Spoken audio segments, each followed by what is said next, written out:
Madam President, I join with my overwhelming bipartisan majority of senators and House colleagues in delivering a message of unwavering support for our friends in Israel. And I want to congratulate my friend, the senior senator from Oklahoma, for his very fine speech just now, and to associate myself with every single remark that he made, and I congratulate him on making it so eloquently. We've all seen the devastation from Hamas's brutal attacks. We need to send this clear signal from both sides of the aisle and both ends of this building. Israel has a right to self-defense, just as we in America deserve a right to self-defense, and Israel is entitled to our full support. Madam President, the weeks ahead will require decisive action from Congress and decisive action from the White House. We must ensure our allies are armed to the teeth as they enter what amounts to a Hamas fortress across the border in Gaza. They must also receive the tools they need to keep Hezbollah in the north and the Palestinian Islamic Jihad at bay. And we must stand united against Hamas's patron, the Islamic Republic of Iran. Israel needs more Tamir interceptor missiles for the Iron Dome system. They need them immediately. We have several hundred in inventory, and the administration should use its drawdown authority immediately to send these missiles without delay. We need to pass a supplemental appropriation bill to accelerate Tamir production in Israel, even as the United States builds our own Tamir manufacturing capability here in the United States by 2025. Congress should also support the delivery and production of more precision-guided munitions and ammunition for Israeli ground forces, as well as expansive intelligence sharing. And there are many questions, Madam President, about intelligence failures and shortcomings leading up to this terrorist attack. This episode again highlights that our national defense is far behind where it should be. Some of us have been raising this point for a long time. I've been making this point long before I was able to become ranking member of the Armed Services Committee. The administration needs to send Congress a funding request that fully resources the United States military for a rapidly worsening threat environment in Israel, in the Middle East, in Ukraine, in Europe, and in the Western Pacific.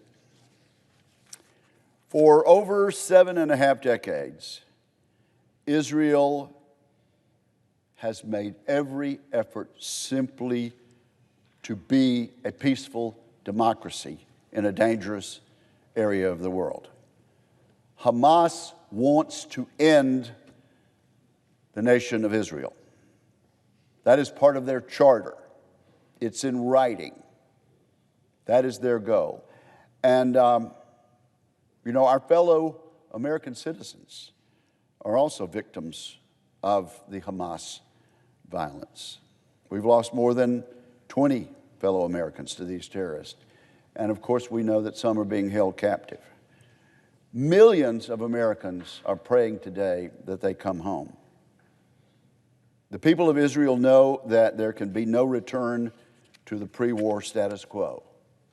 The pre-war status quo, the pre-October 7th status quo is over. Israel must now destroy Hamas, no matter how long it takes. As it pursues this goal, no nation should give Hamas terrorists safe haven.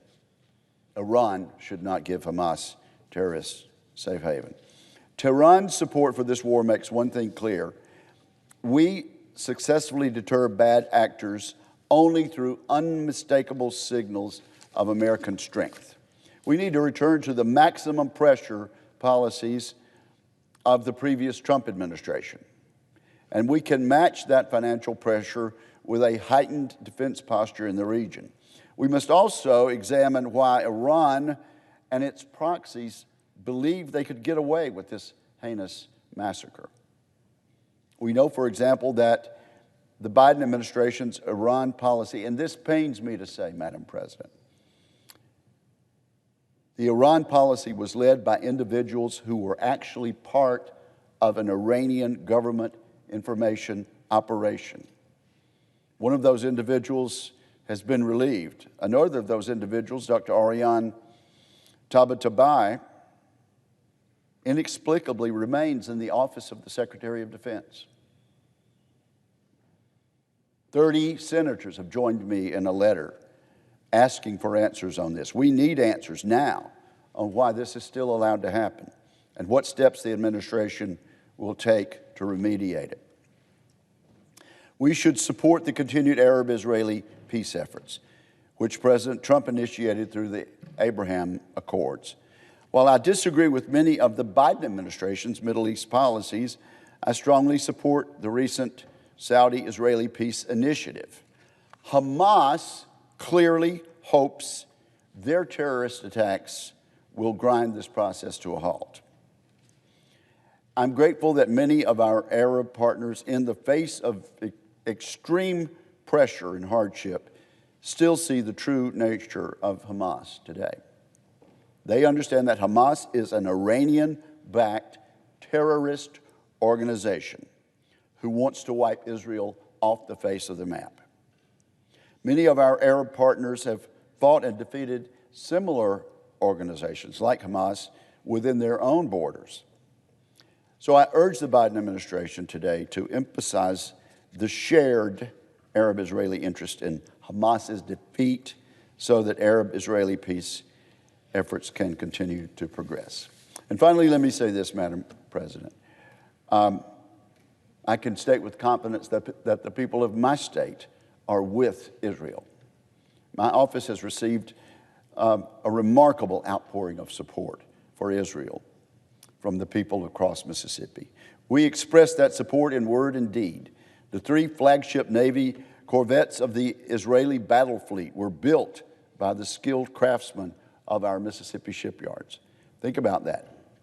Mississippi-made hulls carrying the flag of the Star of David are being used to protect the Israeli people from further attack.